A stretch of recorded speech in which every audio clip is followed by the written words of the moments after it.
In our previous videos, we have understood what is Splunk, how it works, what are the components, how search performs. We will see now how licensing in Splunk works.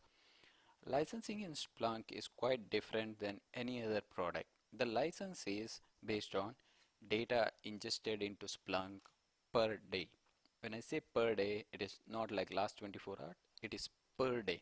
That is from 12 midnight to the next day 12 midnight.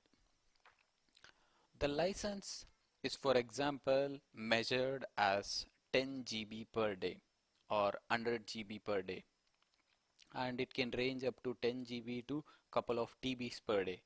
The size of Splunk license is the data that has been processed by Splunk and stored in Splunk within a span of one complete day. That is how the Splunk charges or Splunk licensing works. There are three different types of licenses. One is the free license, which we have seen in our earlier parts of tutorial, where when we download a package, we get a 500 MB per day license for a period of 60 days.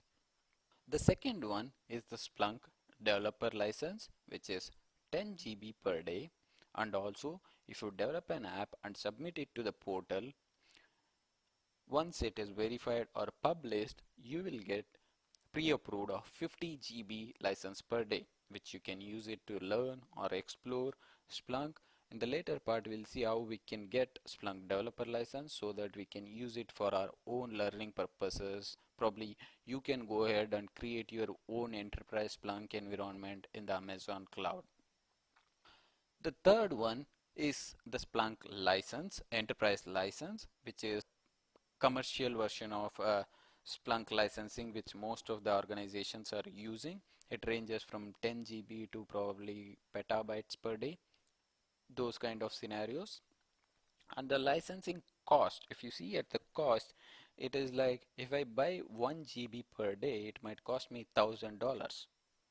Yes, $1,000. But if you go for, this is just a rough estimate, this is not the actual figure, so it might cost up to like $1,000 per GB. So if I go for 10 GB, it might cost me $9,000. There is a discount of 10%. So the more license you buy, the cost reduces per GB, just as a information.